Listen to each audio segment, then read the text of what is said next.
Hello guys, welcome back to the Combat Media video, bringing you guys the latest in the combat world. I'm going to be covering Jermall Charlo versus Dennis Hogan. The fight surprisingly did not go the distance. I'm just kidding. The fight ended in the 7th round. Obviously, Jermall Charlo won this fight. A lot of people were calling this a mismatch. A lot of people were saying that Jermall Charlo was cherry picking. He's not really a cherry picker in my opinion, but we'll get to that later on in the video. Just let me give you guys a quick rundown of how the fight went on. So Dennis Hogan actually didn't do too bad. He was looking to counter the whole fight. He was throwing a lot of punches. He didn't go out there and lay down. He just got caught in the fight, and he wasn't winning the fight either. He was just, he was in the fight. He was losing the majority of the rounds, and he just got caught towards the end. That's pretty much the summary of how tonight went down. But Dennis Hogan was still a good opponent in my opinion. Of course, he is lighter than Jermall Charlo. He used to fight at light middleweight. Now he's here at middleweight. And as expected, Charlo put him away. That's a good thing because there's other fights where Charlo should have put guys away and it went the distance. But here Charlo set up the knockout beautifully. He did a feint and then he came over with the left hook and he hit Dennis Hogan. Dennis Hogan didn't really see that punch coming because as Charlo feinted, Dennis Hogan was going to counter that feint. And he just didn't see the punch coming, and obviously he went down. He actually got back up, but his legs were gone. He was just stumbling around the ring, and the ref did stop the fight. I know everybody wants Charlo to move up to bigger and better competition. Not really move up in weight, but move up to bigger and better competition. Fight guys like Canelo Alvarez, Triple G, even Daniel Jacobs, Demetrius Andrade. To fight those top-level guys that have belts, guys that can really give Charlo a run for his money. Right now, Charlo, actually neither of the Charlos really have that name on their resume. If anything, I say maybe the younger Charlo, Jermall Charlo, has probably the better resume in my opinion because he's faced probably tougher opponents.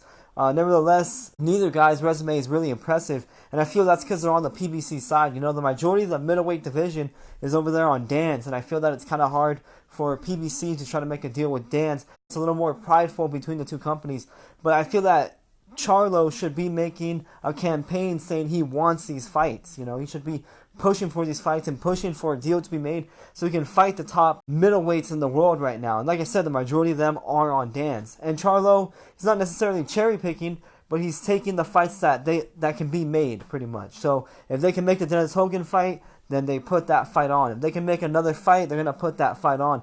Now, if they can't make the Canelo fight, they're not going to even throw that fight out there. They're not even going to mention Canelo. And I should just feel like I said, I feel if Charlo would throw out Canelo's name and say he really wants Canelo, he's gunning for Canelo, Canelo's ducking him, if you start saying some crazy stuff, then maybe he can get the fans behind him and maybe get the fans to want to see that fight, Personally, I don't think Charlo is ready for Canelo because, again, he doesn't have that name on his resume. He doesn't have anybody that's really pushed him to the edge and has really outgunned him or outdid him in any single way. And I feel like Canelo's definitely on a higher level than Charlo. But, a Daniel Jacobs fight to me would be incredible. Demetrius Andrade fight. Demetrius Andrade was calling out the Charlos way back when. I think back in 2014, 2015. And now look, Demetrius Andrade holds a middleweight title. And he's over there with the majority of the middleweight. So maybe even that fight, I think that'd be a great fight. But I do hope that the competition does step up. Like I said, I don't necessarily feel he's cherry picking. But he's just taking the fights that they can give him. But I hope from here on out, they got to start giving him bigger and better fights. I don't care if PBC's got to take a knee and go over to Dan's, but something's got to happen because they just can't keep feeding Charlo these B-level, C-level fighters. I feel like Dennis Hogan is B-level, probably B-. He gave Jaime Munguia a run for his money, but that's about it. He's nothing truly special, and Charlo can be special. So he's got to start fighting those A-level fighters. He's got to start fighting those elite-level fighters. There's levels to this game, and Charlo is still on, the A-level. So he can definitely get up there. It's just, I feel in 2020, they need to push for bigger and better fights. Because eventually, even now, people are starting to tune out. No one cares because they know that Charlo's just going to fight some nobody. Somebody that they've never heard of. Not that Dennis Hogan is a nobody, but a lot of people were asking me, who's Dennis Hogan? Who has Dennis Hogan fought? And in reality, it's true. Like I said, Dennis Hogan's biggest fight is probably against Jaime Munguia. That's probably about it. Other than that, a lot of people haven't really heard of Dennis Hogan.